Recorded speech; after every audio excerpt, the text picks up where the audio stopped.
Bienvenido al estudio de la palabra de Dios. Y ahora ya estamos en Jueces capítulo 11. ¿Estamos listos? Entonces vamos a darle a esa manito allí para decir qué bueno es estudiar la palabra de Dios.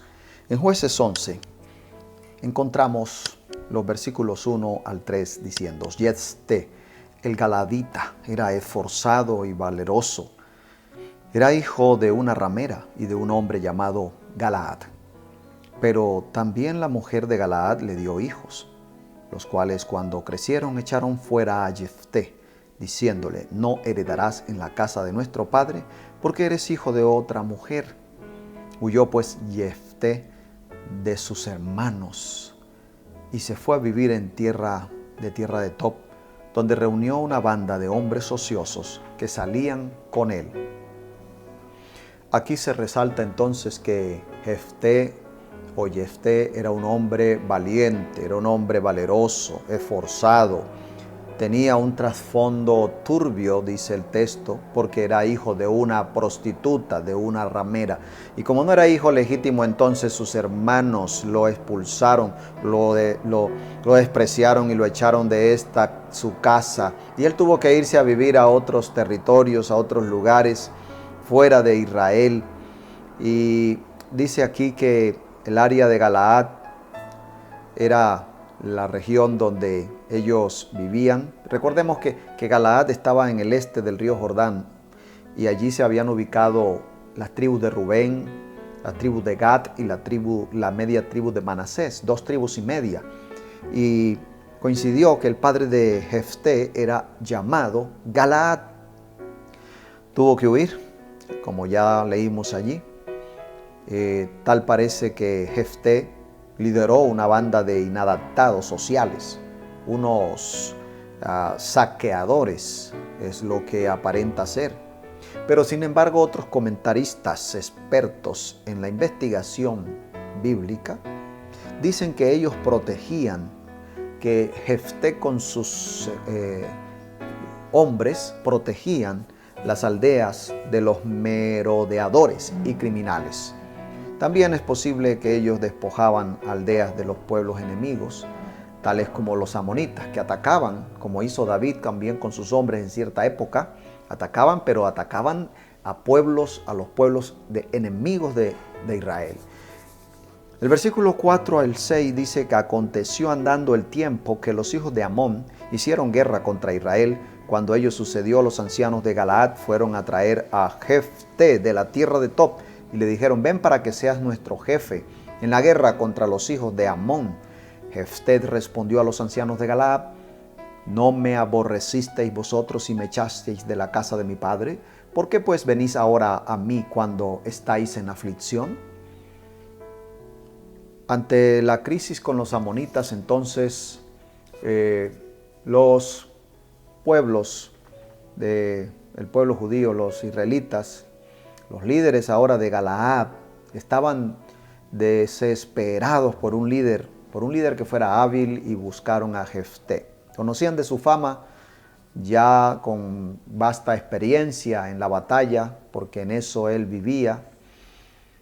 Y dice el versículo 7 que entonces Jefté los escucha y les reclama y les recuerda que ellos lo rechazaron. Así que él va a aceptar ahora la propuesta de ser su líder, de ser su caudillo, pero pone sus condiciones. Sigamos leyendo el versículo 8. Los ancianos de Galaad respondieron a Jefté: por esta misma causa volvemos ahora a ti, para que vengas con nosotros a pelear contra los hijos de Amón y a ser el caudillo de todos los que vivimos en Galaad. Jefté dijo entonces a los ancianos de Galaad: si me hacéis volver para que pelee contra los hijos de Amón y Jehová los entrega delante de mí, ¿seré yo vuestro caudillo? Los ancianos de Galaad respondieron a Jefté: Jehová sea testigo entre nosotros, si no hacemos como tú dices. Así que Jefté pone su condición, que si él iba, los defendía, ganaba contra los amonitas, entonces él sería el caudillo, el líder de Israel. En ese momento, el versículo 29 al 31 vamos a saltar hasta allí. En los versículos anteriores podemos ver que Jefté trata de negociar con los amonitas, le manda mensajes diciéndole que pues desalojen el territorio que pertenece al pueblo de Israel. en este caso a Galaad, pero ellos no quieren y los amonitas no reconocen la propiedad de la tierra por parte de Galaad, así que entonces se gesta la guerra y se enfrentan Jefté con sus hombres contra los de Galaad. Vamos a mirar el versículo 29 al 31. Entonces el espíritu de Jehová vino sobre Jefté y éste recorrió Galaad y Manasés. De allí pasó a Mizpa de Galaad y de Mizpa de Galaad pasó a los hijos de Amón. Entonces Jefté hizo voto a Jehová diciendo: si entregas a los amonitas en mis manos, cualquiera que salga de las puertas de mi casa a recibirme, cuando yo regrese victorioso de los amonitas, será de Jehová y lo ofreceré en holocausto. Y aquí vemos entonces esta promesa, este voto que hizo Jefté, bien interesante y intrigante. Es seguro que Jefté, dicen algunos, no estaba pensando en una persona, sino que él pudo pensar de que quizás algún animal saldría de su casa cuando él regresara de la guerra y a ese animal sacrificaría. Porque en aquella época también era costumbre que aún dentro de las casas habían algunos animales debajo de un terrado. En el desenlace, que leyendo el capítulo encontramos, dice que Jefté peleó y ganó, regresó. Y cuando regresó a su casa victorioso, anhelante de celebrar, salió a su encuentro su hija, su única hija, quien era una doncella que aún no había sido desposada. Y triste fue la historia de este voto, porque ahora él tenía que cumplir ese voto. Interesante cómo la hija responde a su padre: Padre, haz lo que has prometido, yo estoy dispuesta. Solo pidió que le diera un tiempo para llorar, dice, su virginidad por los montes. Qué triste momento para este padre tener que entregar y sacrificar a su propia hija. Realmente sabemos que esto no estaba dentro de los planes de Dios, porque Dios nunca aceptó que se sacrificaran seres humanos para adorarlo a Él. Pero en los pueblos donde Jefté creció, su cerebro, su mente fue formateada por esas culturas paganas, en donde sí era común y corriente que se ofrecían sacrificios a los dioses de seres humanos, bebés, niños, niñas, adolescentes. Estas prácticas eran comunes y Jefté quizás, dicen, es posible, pudo tener entonces esa misma ideología y llegar con esa costumbre a ofrecer a su propia hija. Bueno, hay comentarios, hay diferentes propuestas cómo resolver esta situación, pero lo que aquí se menciona, el versículo 37, el 38, Jefté deja que ella llore su virginidad. Luego el 39, pasados los 2 meses, volvió a su padre, quien cumplió el voto que había hecho. La hija de Jefté nunca conoció varón. Así que estamos aquí en un momento muy triste para Jefté, porque él no tenía más hijos, no tenía herederos, y la que podría darle ahora herederos, descendencia, era su hija, y ahora tuvo que ofrecerla.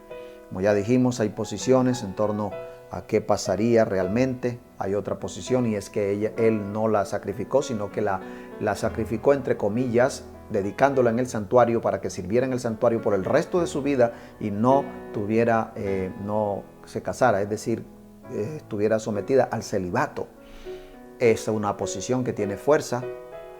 De todas maneras, sea cual sea la verdad sobre este caso, algo que debemos concluir, amigo y amiga, y es que nosotros no debemos estar haciendo votos con Dios, como queriendo negociar con Dios, como queriendo obligarlo a que haga lo que nosotros queremos. Lo mejor es que nosotros hagamos la voluntad de Dios, que oremos y pidamos que Dios nos muestre su voluntad y seguirla sin necesidad hoy día de tener que hacer promesas de sacrificios o de penitencias, porque esto no va con el contexto general de la palabra de Dios, en donde nos presenta un Dios de amor, de bondad, que sí quiere mostrarnos el camino, pero para ello tenemos su palabra ahora completa y donde podemos ver su voluntad para aplicarla a nuestra vida.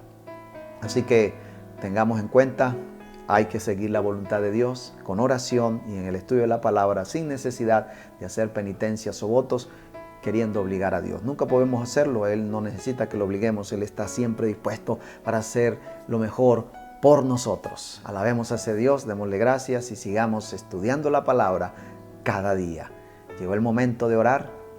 Querido Dios, gracias te damos porque cada día nos enseñas a través de tu palabra. Permítenos, Señor, estar siempre buscando tu voluntad a través de la oración, del estudio de tu palabra y de esa manera saber por dónde caminar y qué decisiones tomar. Te pido la bendición para todos en este día, en el nombre de Jesús. Amén. Un abrazo para todos.